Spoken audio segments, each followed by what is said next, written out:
Hi, I'm Jon Laansma. I'm the Gerald F. Hawthorne Professor of New Testament Greek and Exegesis at Wheaton College, and I am David's collaborator in this podcast.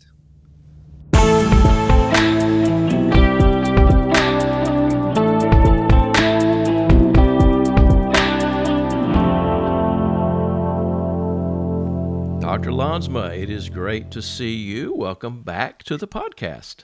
Thanks for having me.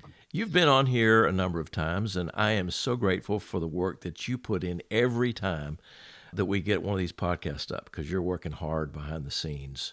But man, Well, feeling mutual on that, David. It's such a joy to listen to you interviewing this wide assortment of people from all over the world. and that's a part of what's fun about this, John, is I'm learning stuff all the time, and I'm thinking through text that I haven't thought about in a while or I haven't read it in a while. So it's part of the fun of it. So thank you for all that you do to make this possible. We're going to talk today about 1 Corinthians 16, looking at the collection, the beginning part of the collection for the Jerusalem saints. Paul spent a good bit of his third missionary journey, as it's so called, going around to these places collecting money because the church in Jerusalem was having a tough go of it, wasn't it? Yeah. And I want to say right up front, in this kind of brief exposition of this, I'm not looking to say anything novel at all. Really, what we're trying to do is illustrate the idea that, sometimes the knowledge of Greek, very often the knowledge of Greek illuminates a question without necessarily solving it. In fact, it may point up more questions than the reader of the English text is aware of. Well, and, And and, and that's part of the challenge because some people think that if I just knew the Greek, then I could solve all these problems. And when they find out, sometimes it complicates things. They might choose ignorance as preferable, but that's never a good choice. Never a good choice. And I think it illuminates more, as you said, than it darkens, I guess you could say. Yep, it does illumine. Yeah. So right, this is First Corinthians 16. It starts off with paredetes lageas, concerning the collection. The word there can be used for taxes, something levied. That's probably not what's in view here, some sort of free will offering or collection for the saints. And then he goes on and says, as I gave directions to the churches of Galatia. So, that's an important bit of words to note, because whatever he's going on to say here wasn't simply restricted to the church in Corinth. This was of a more sort of universal significance. And he says, thus, just as we directed them, thus also you do. And then verse 2, where we want to focus here. Mm. Kata mian sabbatu, kind of literally according to the first of the Sabbath, sabbatu, but the word sabbaton, that is, can be used for the week, not just the day. So the first day of the week is what's in view. Mm-hmm. So weekly on what we would call Sunday is what he's saying, on the first day of the week. They didn't call it Sunday at that point, right? He's got a lot of Jews in his audience, and the way they reckon time was not according to the Roman And way of time. that's part of what's significant in the wording here. It's a Jewish expression for the first day of the week. Yeah. And he's writing to a decidedly mixed church, maybe predominantly Gentile, but in any event, a mixed church. But he's using this Jewish expression, which may or may not be freighted with connections with the resurrection, Mm. at least in the context of the New Testament. When that phrasing is used, it's used seemingly with a view to the resurrection outside of a text like this. So the Right. question that also the set of connotations that are in view as he uses it here. Well, and this is part of the distinction that I think you want to draw is that just by saying it literally, it's in accordance with the first day of the Sabbath, it doesn't mean that this first day had become a Sabbath, right? Right, right. Yeah, and that's, yeah, so we'll circle back to that. Mm. So on the first day of the week, in effect, is what he says, hekastasumon, each of you. And then the phrase that I was going to focus here is actually the next phrase, par haauto, just the preposition para in the reflexive pronoun haautu, but here it's par haauto in the dative case, Mm.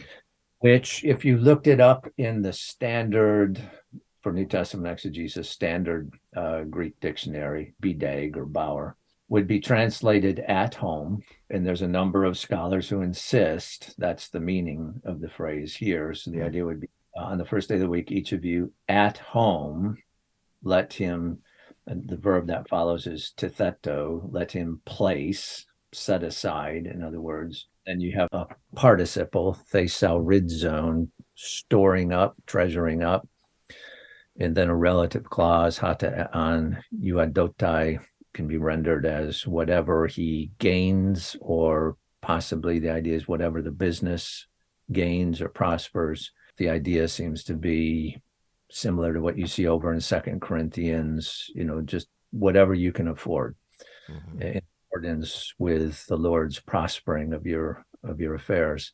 And he wants them to do that in order that whenever he does come, then at that point, tata, then the lagei, the collections, might come about.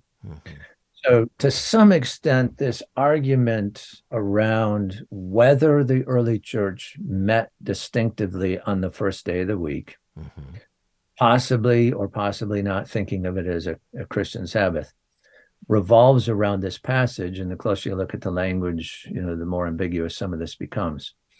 And I'll just insert here that this is one of three passages that are used as evidence that the church did in fact meet regularly, and especially on the first day of the week. The others being Acts 20, verse 7, has its own ambiguities, and then Revelation chapter 1:7, where John has his vision on what he calls the Lord's Day. Right, exactly. Dated passage. Is he talking about a day out of the year? Easter is the Lord's Day? Is he talking about the eschatological day of the Lord to which he's been transported? Or is he, designating a day of the calendar week? So each passage has its own questions. And I just said, this phrase, par auto, can be taken as at home.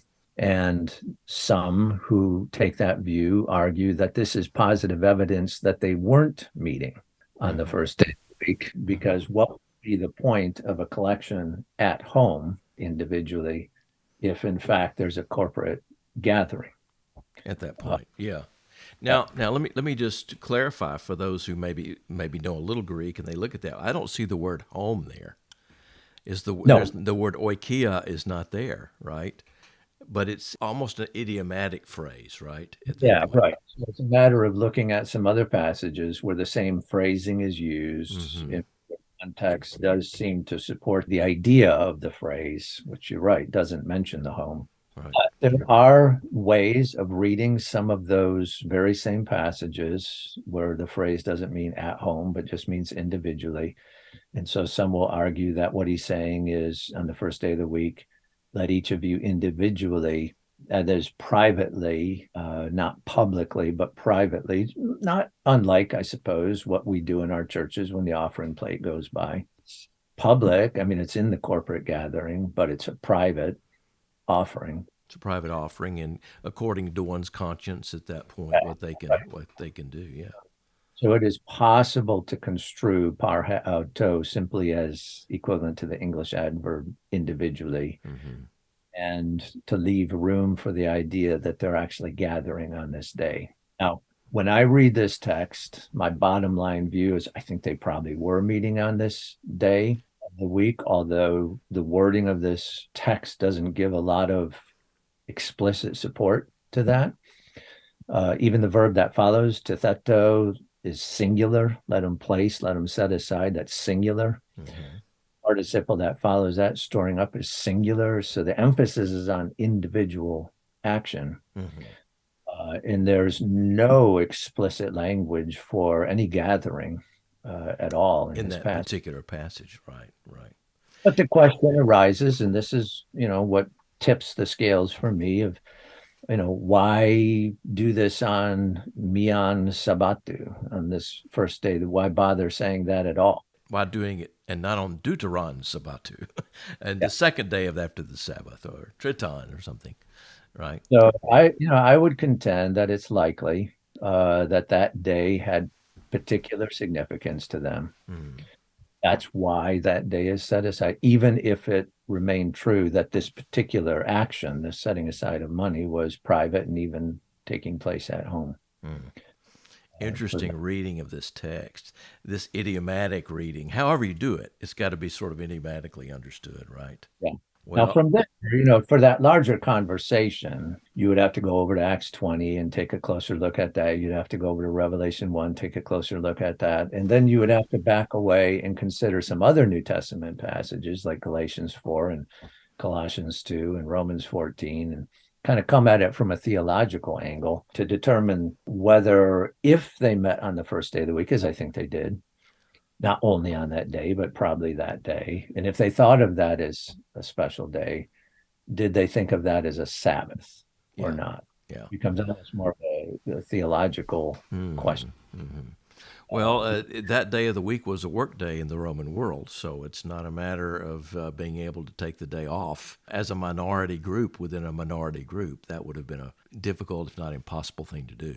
Yeah. So I think my bottom line is I think it's unlikely they thought of it as a Christian Sabbath. I think there's no positive evidence for thinking that they transferred that law to Lord's Day observance. Hmm. I think there are some indications against that. Again, Colossians 2, Romans 14, as I read those passages. But I want to get this in before we finish here because I think it's Sure. important. This is a cherished tradition and a highly debated one, and I have a lot of respect for those who do believe Lord's Day is a Christian Sabbath and think of it in terms of the Old Testament law. So I think it's very important to say that even if the Lord's Day is not Christian law or a Christian Sabbath, which is my view, that it's not, that Christian freedom can embrace that day with enthusiasm. All it means for me is that I'm not going to impose that or guilt others into observance. But I think we certainly do have the freedom in the gospel to recognize that day as long as our society allows us to. Mm-hmm. That's a great word. John, thanks for being with us today on Exegetically Speaking. Thanks for having me. Always good to talk to you.